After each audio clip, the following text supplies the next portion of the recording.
Salut à tous et ravi de votre connexion au ministère spirituel chrétien qui vous dévoile les profondeurs énigmatiques Robert Ondoa Outreach Ministries Room.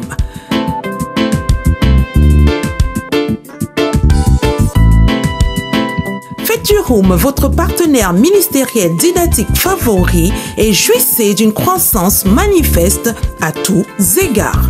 À vos marques et top départ en compagnie des prédications exceptionnelles de Bishop Dr. Robert Ondoa.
Pendant que nous sommes debout et dans cette atmosphère,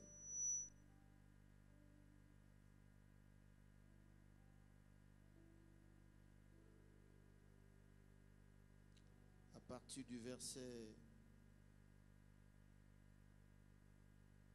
10,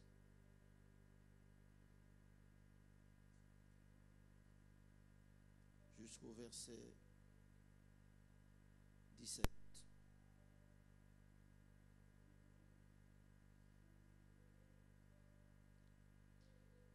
Et là, il est écrit, lorsqu'il entra dans Jérusalem, toute la ville fut émue et l'on disait, qui est celui-ci?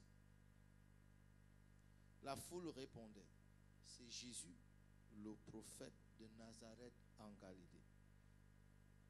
Jésus entra dans le temple de Dieu. Il chassa tous ceux qui vendaient et qui achetaient dans le temple et renversa les tables des changeurs et les sièges des vendeurs de pigeons. Et il leur dit, il est écrit, ma maison sera appelée une maison de prière, mais vous en faites une caverne de voleurs. Des aveugles et des boiteux s'approchèrent de lui dans le temple. Il les guérit. Mais les principaux sacrificateurs et les scribes furent indignés à la vue des choses merveilleuses qu'il avait faites et des enfants qui criaient dans le temple: Hosanna au fils de David. Il lui répondit. Ils lui dirent: Entends-tu ce qu'ils disent? Oui, leur répondit Jésus. N'avez-vous jamais lu ces paroles? Tu as tiré des louanges de la bouche des enfants et de ceux qui sont à la mamelle, et les ayant laissés, il sortit de la ville pour aller à Béthanie où il passa la nuit. Père, nous te bénissons ce matin pour ta parole. Nous prions tout simplement que tu nous permettes de la pénétrer en profondeur pendant ces instants. Fais-nous du bien alors que nous sommes exposés à ta prophétie par le Saint-Esprit, au nom de Jésus-Christ. Et tout le peuple dit, et tout le peuple dit, Amen. Vous pouvez vous asseoir.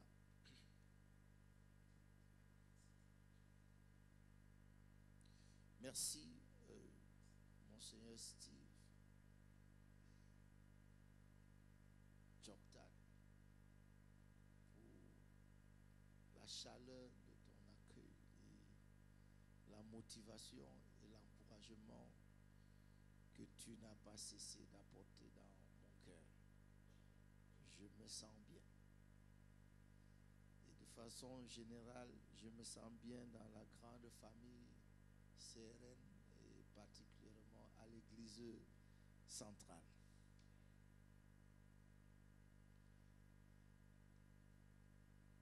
Et je me sens à l'aise de parler ici parce que je sais que les choses que j'ai dites ne vous scandalisent pas. Elles peuvent quelquefois choquer, mais elles ne vous scandalisent pas parce que vous êtes dans le moule de cette nouvelle chose que Dieu est en train d'amener. Vous savez, Dieu n'est pas un homme. On le dit, mais on ne le considère pas assez. Dieu n'est pas un homme. Et le fait que Dieu ne soit pas un homme doit nous amener tout le temps à l'aborder avec la pensée qu'il peut toujours y avoir des surprises. Alléluia. Que je peux entendre des choses que je n'ai pas l'habitude d'entendre parce que Dieu est au-delà des dimensions que notre pensée peut lui donner.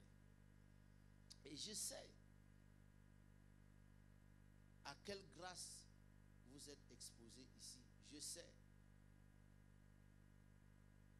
Alors ce matin,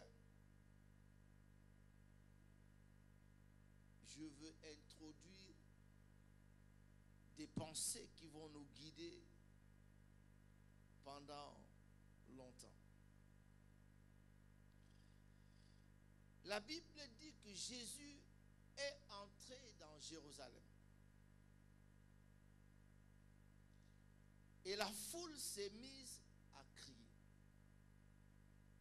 Ce n'est pas la première fois que Jésus entre à Jérusalem. Et ce n'est pas la première fois que la foule crie.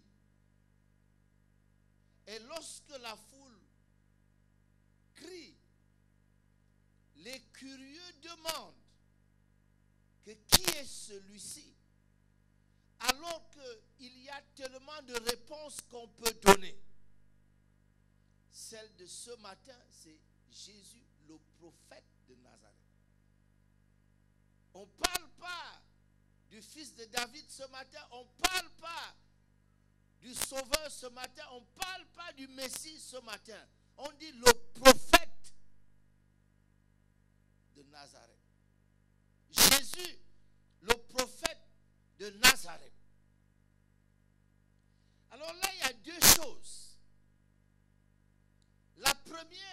c'est que Nazareth est une ville de Galilée. Et que vous vous souvenez bien qu'un jour, Nicodème voulant défendre Jésus, ses collègues ont pris tous les livres et ont jeté devant lui et lui ont dit: fouille dans les livres et montre-nous si jamais un prophète est venu de Galilée. Mais ce matin, on acclame Jésus, le prophète de Nazareth. J'aime cette figure des choses. Et pour te parler à toi, il peut ne jamais avoir eu de prophète en Galilée. Peu importe, tu ne dois pas être limité par l'histoire d'où tu viens. Il n'y a jamais eu de prophète en Galilée, mais Jésus refuse de s'inscrire dans cette lignée-là. Toi aussi, tu n'es pas obligé d'être la continuation de la mauvaise histoire de là où tu es sorti. Prophète de Nazareth. Deuxièmement, vous savez que lorsque Philippe parle à Nathanaël et dit: nous avons trouvé le Messie Jésus de Nazareth, Nathanaël répond que ce n'est pas un sujet de discussion, rien de bon. Mais c'est ce prophète-là qui entre dans la ville aujourd'hui. Et lorsque ce prophète entre dans la ville, il prend directement le chemin du temple. Et la Bible dit: il entra dans le temple de Dieu. J'ai eu une réflexion. On est là pratiquement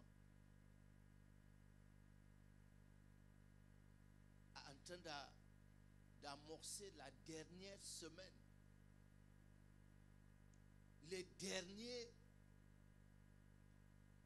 moments de la première venue de Jésus avant son sacrifice. Et je constate qu'il termine par là où il avait commencé. Au tout début de son ministère, il était entré au temple. Permettez-moi deux réflexions encore. La première, c'est un rappel, c'est que Jésus était au temple à l'âge de 12 ans. Pasteur Michel, ce garçon de 12 ans voulait rester au temple. Il voulait rester au temple. C'était un endroit agréable. Là, au temple, il était exposé à une seule chose: les grands débats des docteurs, la parole. Et il a dit: c'est l'endroit où je dois être. 18 ans plus tard, cet endroit ne lui donnait plus envie d'y être.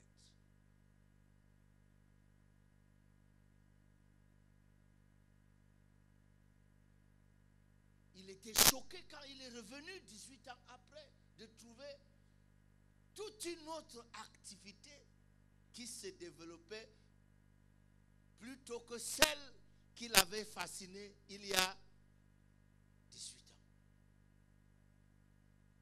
Vous savez, le fait que vous ayez été en bon état hier n'est pas une garantie que vous serez en bon état demain. Sinon, on n'aurait pas parlé de veiller. Vous êtes là? Mais il a chassé les vendeurs et les acheteurs, il a renversé les tables. Un peu plus de 3 ans plus tard, il est encore là à faire le même travail. Quelqu'un a dit que les habitudes ont la peau dure. Maintenant, je veux vous donner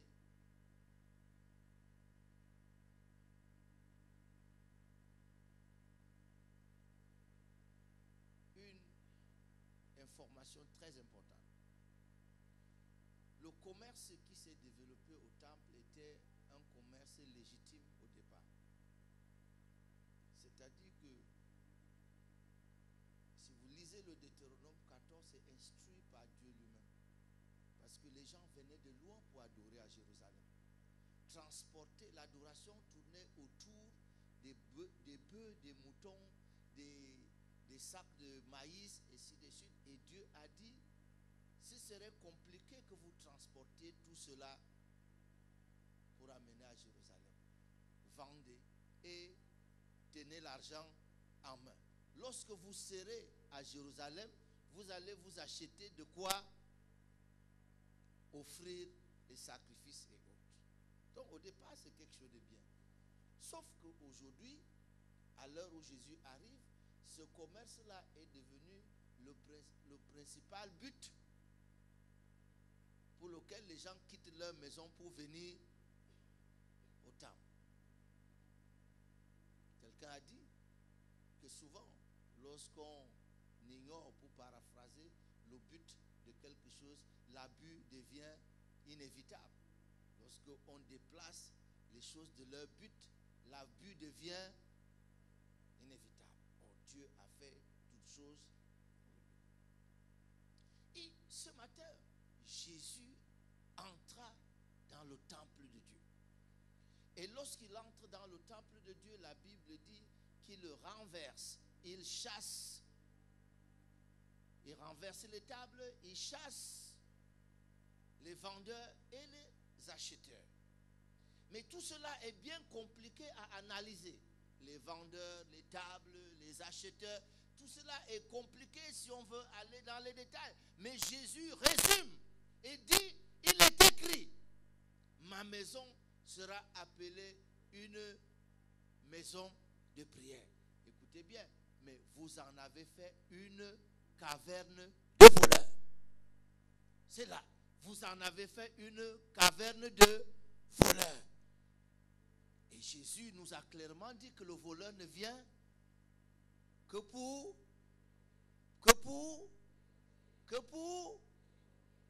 Il a dit, pas seulement dévorer, il ne vient que pour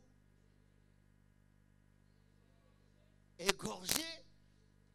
Ça veut dire que dans la pensée de Jésus, si le voleur est dans les environs, il ne sait pas faire autre chose que voler, égorger, détruire. Donc s'il y a un voleur, c'est au temple. S'il y a un voleur au temple, et ici il n'y en avait pas qu'un seul. Et le temple était devenu une caverne de voleurs. Mais Jésus entra dans le temple parce qu'il ne pouvait pas supporter que le temple de Dieu son Père, la maison de Dieu son Père, devienne une caverne de voleurs.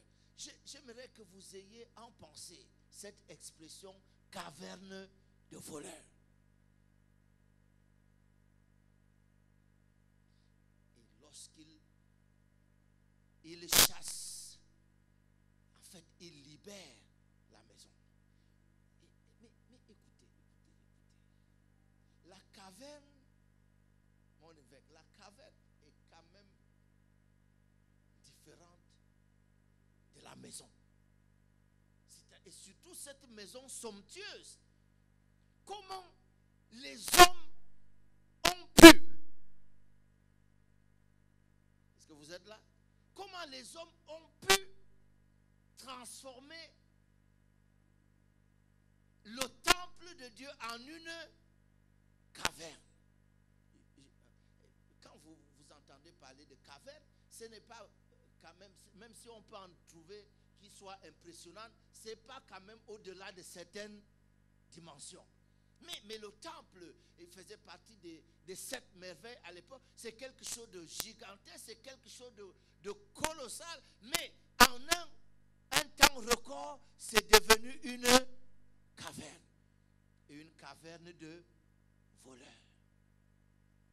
Et lorsqu'il libère la caverne, la première chose que je lis, c'est que les aveugles, les boiteux et tout ça arrivent.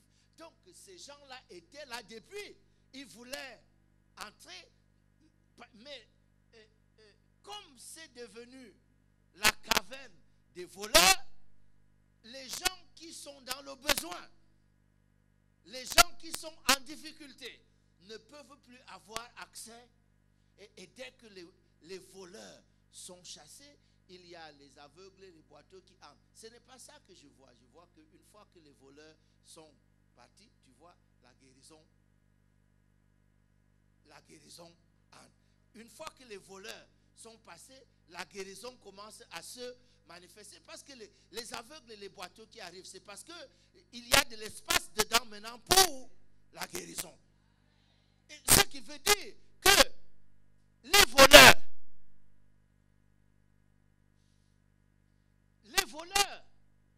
dans la caverne avaient quelque chose à voir avec les malades qui sont dehors. Une fois que les voleurs sont partis, les malades n'arrivent pas pour rester. Parce que le temple n'est pas une caverne de voleurs, mais ce n'est non plus une caverne de malades. Non. Les malades viennent pour puiser la guérison qui se manifeste déjà dedans. Est-ce que vous êtes là?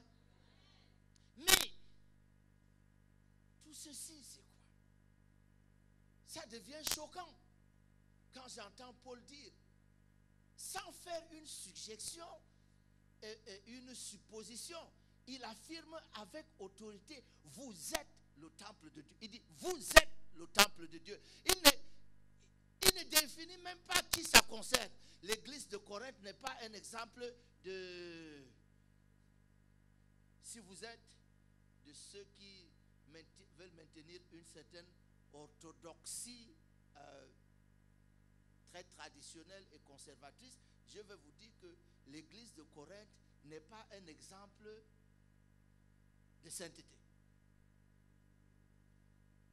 Mais c'est quand même assez étonnant que ce soit l'église où les dons de Dieu se soient le plus manifestés. C'est une église hautement charismatique, mais qui n'était pas un exemple.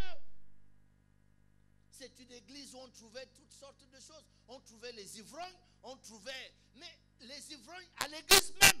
C'est-à-dire qu'on est venu pour célébrer le Seigneur, mais les gens deviennent sourds. Une autre onction entre dans l'église. La façon de chanter change.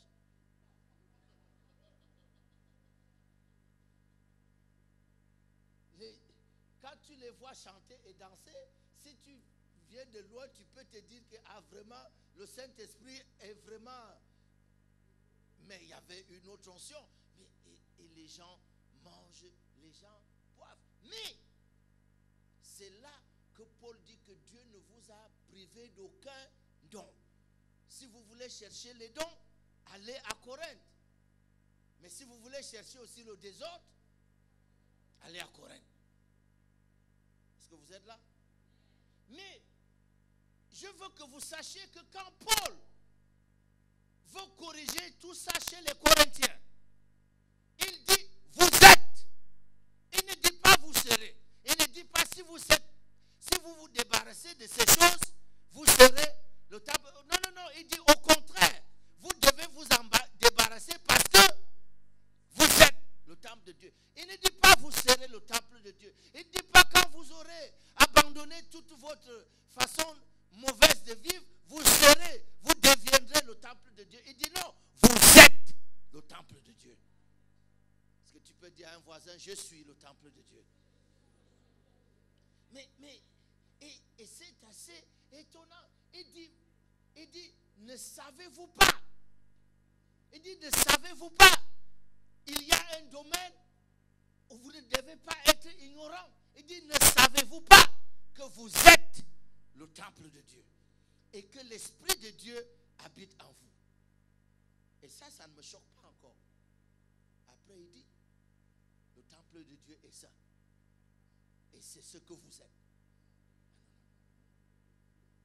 Donc, peut pas dire ça. Il ne peut pas dire ça. Pas devant moi. Non, non, non. Il ne peut pas dire ça. Il est justement en train de dénoncer tout le tas de choses qu'il y a à correcte. Et il veut corriger ça. Il dit le temple de Dieu est ça et c'est ce que vous êtes. Oh, oh, oh. Donc, la notion de sainteté n'est pas forcément celle que j'ai. Regardez comment l'apôtre Paul raisonne. Vous raisonnez, vous dites, pour être saint, il faut que je me débarrasse de ci, que je me débarrasse de ça, et je serai saint. L'apôtre Paul raisonne que non. La raison pour laquelle tu dois te débarrasser de ci et de ça, c'est parce que tu es saint. Les points de départ sont différents. La sainteté, pour vous, est un point d'arrivée, mais la sainteté, pour Paul, est un point de départ. Est-ce que vous êtes là ce matin? Non, non, je ne fais pas ci et ça pour devenir saint. Mais c'est parce que je suis saint que je dois faire ci et ça. Et même si je ne réussis pas à faire ci et ça, je suis toujours... Non, non, écoutez-moi, le comportement que Paul demande, que Paul prescrit, est un comportement qui convient au saint. Mais ce n'est pas un comportement qui induit à la sainteté. Est-ce que vous êtes là ce matin? Non, non, non, non. Mon comportement n'induit pas à la sainteté, mais la sainteté, ma sainteté, que je dois d'abord accepter parce qu'elle ne peut me conduire nulle part si je ne l'accepte pas d'abord. Traditionnellement, et peut-être pas vous. Et je peux vous envier parce que vous n'êtes pas de la vieille école comme nous autres. Mais traditionnellement, on ne m'a pas enseigné à accepter d'abord le fait que je suis saint.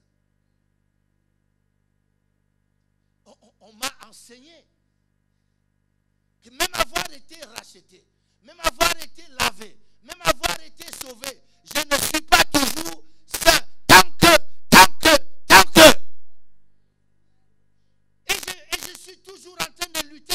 Je suis toujours en train de lutter et je ne parviens pas. Je suis toujours en train de lutter. Alors qu'il y a un capital départ qui dit je suis saint. Donc il y a trois choses que je dois accepter ici. La première chose que je dois accepter, c'est que je suis le temple de Dieu. Alléluia. La deuxième chose que je dois accepter, c'est que l'Esprit de Dieu habite en moi. Alléluia. Mais ça, tu as aussi de la peine. Et tu peux dire, pourquoi l'Esprit de Dieu, comment l'Esprit de Dieu habite en moi alors que. Donc depuis là, tu n'arrives pas à intégrer le fait que l'Esprit de Dieu habite en toi. Or, il faut d'abord accepter. Je peux vous dire quelque chose.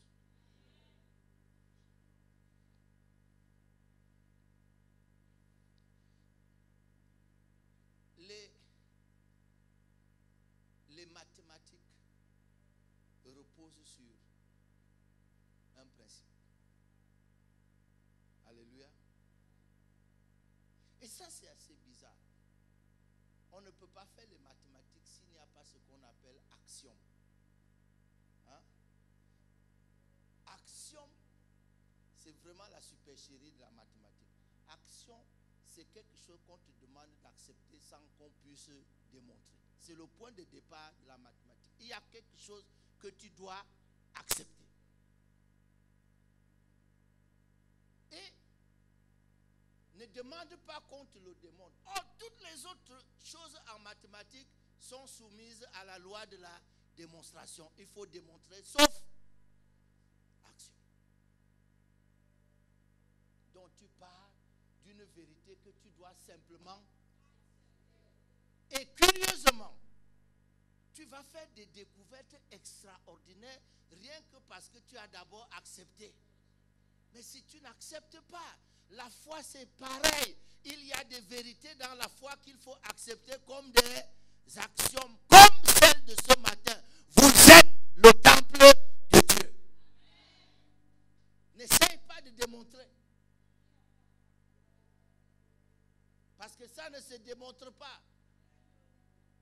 seulement te lever le matin et te saluer toi-même le temple de Dieu que tu es.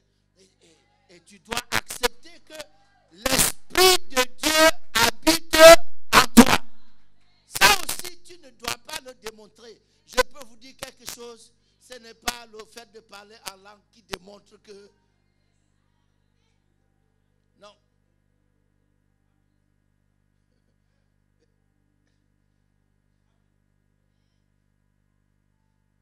Tu sais, tu peux ne pas parler en langue et l'Esprit de Dieu habite quand même en toi. Mais pour parler en langue, tu dois d'abord admettre le fait que l'Esprit de Dieu... Troisièmement, il dit, vous êtes saints. Et il y a une quatrième chose. Un engagement personnel de Dieu. Si quelqu'un détruit le temple de Dieu, Dieu le détruit. Si quelqu'un détruit le temple de Dieu, Dieu le détruit. Quand on parle de cette nouvelle façon de voir la foi,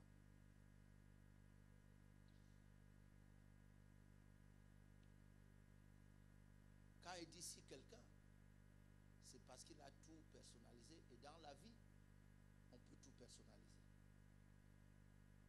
On peut parler à un arbre comme à une personne. C'est pas ça.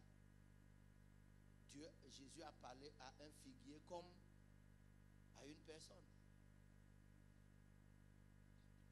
On peut parler à un démon comme à une personne. C'est pas ça. On peut parler à une maladie comme à une personne. Le principe ici, c'est que si quelqu'un détruit le temple de Dieu, qu'est-ce que Dieu fait?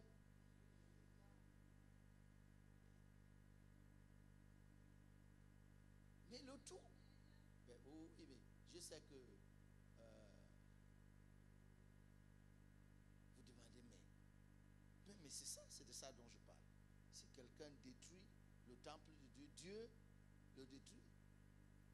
Mets un nom à ceux qui détruisent le temple de Dieu et tu sauras ce que Dieu va détruire. Si quelqu'un détruit le temple de Dieu et Dieu le détruit. Dans 2 Corinthiens, là j'ai cité 1 Corinthiens 3, partie du verset 16 qui dit que ne savez-vous pas que vous êtes le temple de Dieu. Là il s'agit de vous individuellement. Mais dans 2 Corinthiens 6, à partir du verset 16 aussi, et Paul parle encore du temple de Dieu. Et là il parle de l'église comme le temple de Dieu. Cet aspect des choses ne m'intéresse pas à ce moment-ci. Ce qui m'intéresse, c'est vous individuellement en tant que le temple de Dieu. Je peux parler un peu de cette caverne de voleurs.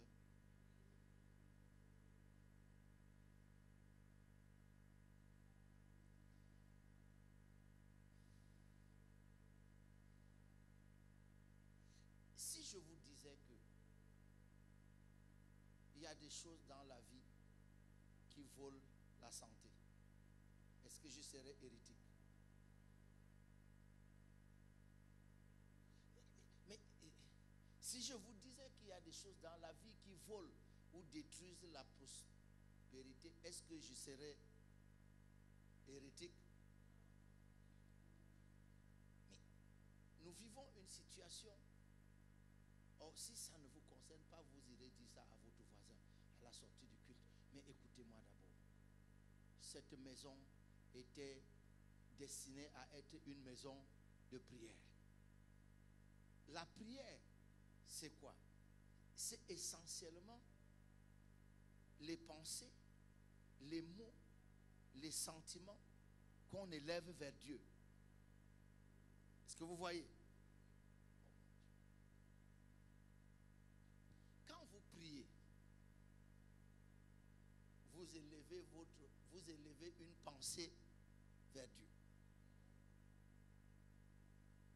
Si cette maison est une maison de prière, c'est que c'est une maison où on doit trouver essentiellement des pensées qui s'élèvent vers Dieu. c'est une maison de prière. Mais si on est cette maison dont les pensées ne sont pas les pensées qui se lèvent vers Dieu, donc on a un autre type de pensée. Le voleur ne vient que pour dérober. Et qu'est-ce que Jésus dit à Simon-Pierre? Il lui dit, arrière de moi, car tes pensées. Il aurait bien pu dire à Pierre que toi, tu as transformé le temple de Dieu en une caverne de voleurs, parce qu'en ce moment-ci, ce qui sort de toi, ce n'est pas les pensées de Dieu. Est-ce que vous êtes là?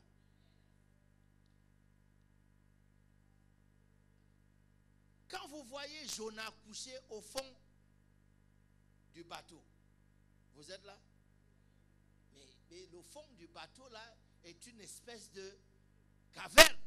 Et dans cette caverne-là était couché un voleur. En l'occurrence, Jonas, n'allez pas lui dire que j'ai dit ça ce matin, mais à cet instant-là, le voleur dans la caverne, c'est Jonas. C'est lui qui est responsable de tout ce qui va arriver à ce bateau. Ce bateau qui est sur le point de chavirer, ce bateau où on s'est déjà débarrassé de tout ce qui est dedans. Le bateau était plein de provisions, mais on a tout jeté dans la mer. On a jeté dans la mer. Pourquoi? Parce qu'il y a dans la caverne un voleur. Et Jésus entre dans ce temple ce matin comme prophète. Il s'assure, il dit, il ne dit pas qu'il est, vous faites de la maison de mon père, puisqu'il parle en lieu et place de Dieu comme prophète. Il dit, il est écrit, ma maison sera. Dans Jean 2, il a dit, ne faites pas de la maison de mon père. Il ne parle pas comme ça ici, il parle comme un prophète. Il dit, ma maison sera appelée maison de prière. Ou bien, si vous voulez, quand vous dites que j'exagère.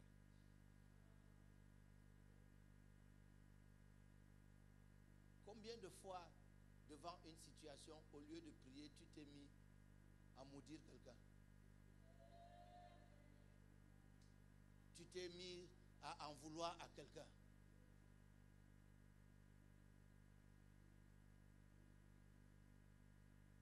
Il dit, ma maison sera appelée maison de prière. Toutes mes pensées, tous mes sentiments, toutes mes émotions sont orientées vers Dieu. Ou alors une caverne de voleurs. J'entretiens les bandits,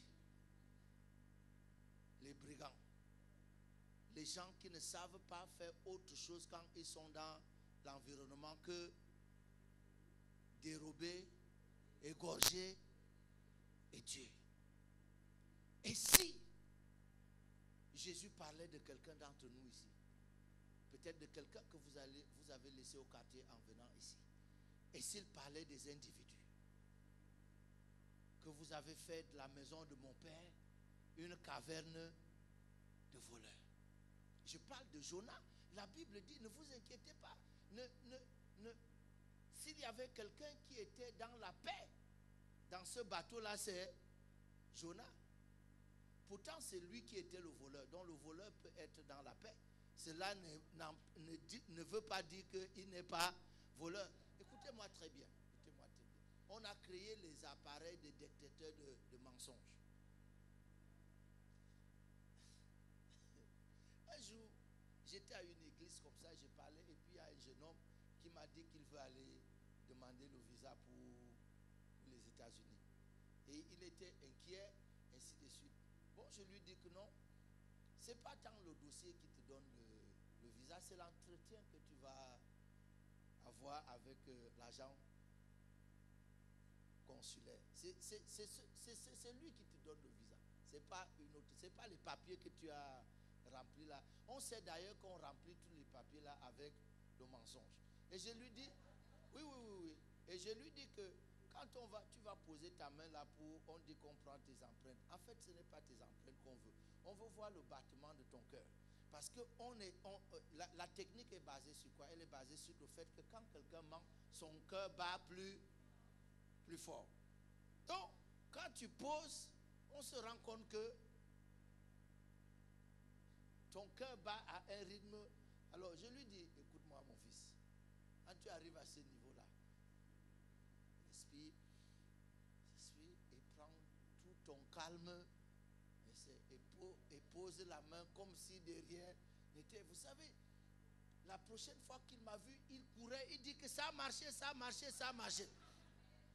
Qu'est-ce que je veux dire? Je veux dire que même le bandit peut être calme. Même le voleur peut traverser le détecteur de mensonges sans. Et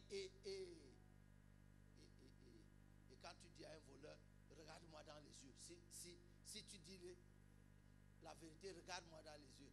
Il te regarde froidement dans les yeux parce qu'il a déjà maîtrisé ça depuis.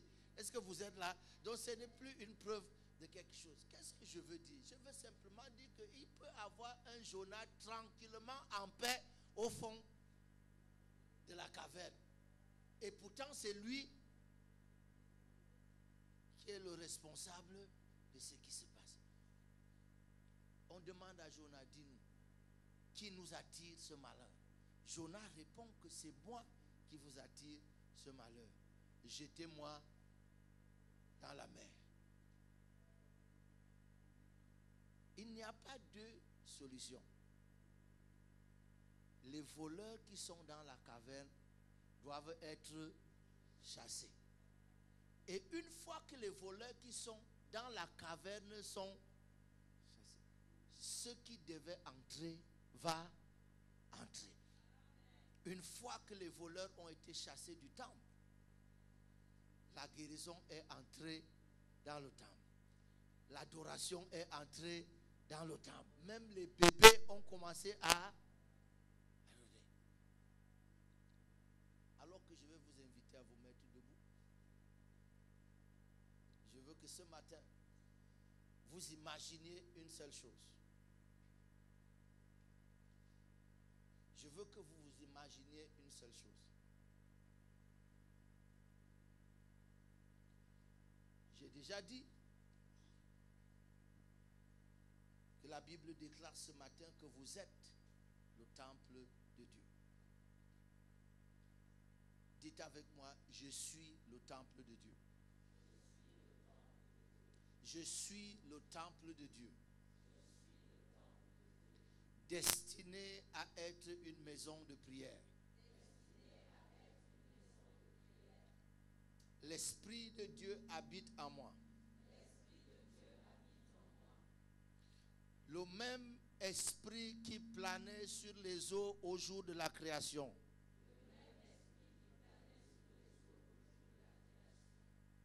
Le même esprit qui a ressuscité Jésus d'entre les morts.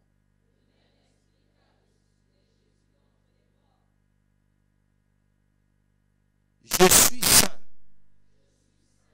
parce que le temple de Dieu est saint. Je suis saint parce que le temple de Dieu est saint. Je veux que vous intégriez ces petites choses. Vous n'êtes pas saint parce que vous êtes en train de faire quelque chose. Vous êtes saint parce que le temple de Dieu est. Et que dans sa grâce, Dieu vient de dire que vous êtes son temple. Vous êtes le temple de Dieu. Le temple de Dieu est saint par conséquent. Vous êtes saint. Vous êtes là? Dites avec moi. Parce que je suis le temple de Dieu. Quiconque tente de me détruire, Dieu le détruit. S'il y a une chose dans ma vie dont le but est de me détruire, cette chose-là sera détruite. Une fois que vous avez dit ça, ayez ceci en pensée.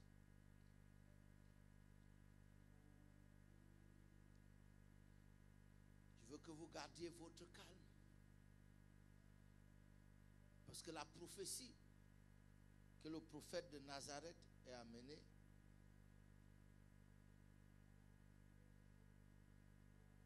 et que Matthieu a rapporté, c'est cette petite phrase. Jésus entra dans le temple. Je veux que tu gardes tes yeux fixés sur ce mouvement-là de Jésus qui entre dans le temple que tu es. Pendant quelques secondes, vois-le entrer dans le temple.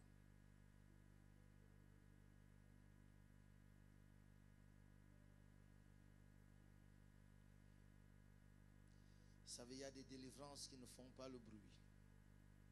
Vois-le entrer dans le temple que tu es.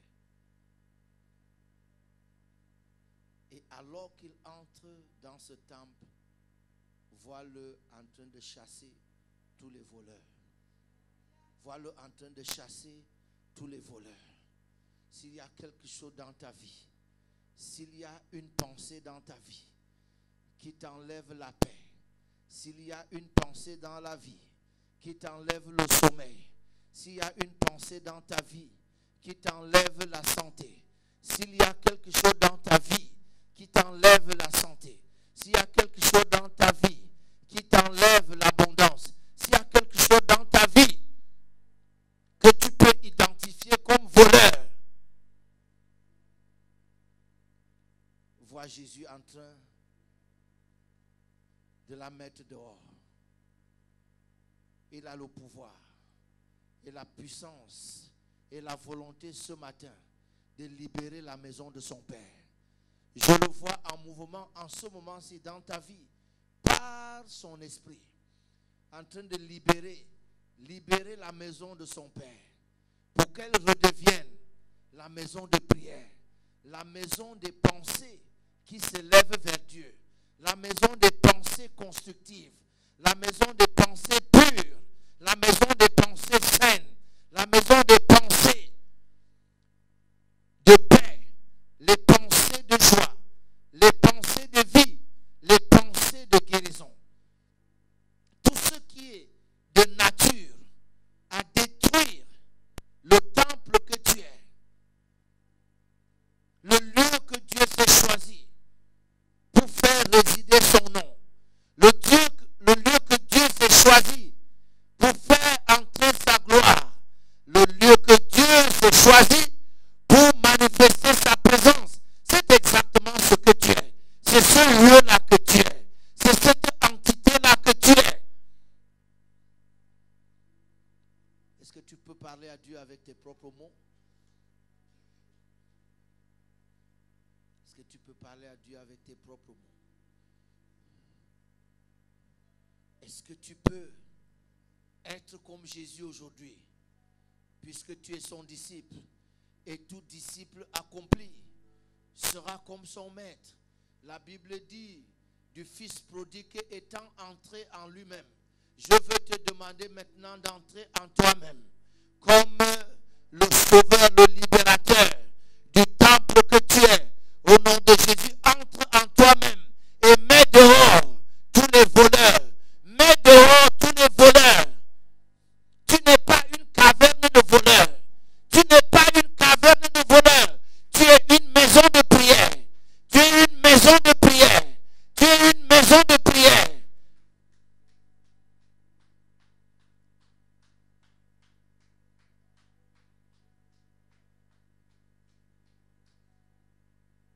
Vous savez pourquoi on peut prier sans prononcer les mots? Parce que la prière,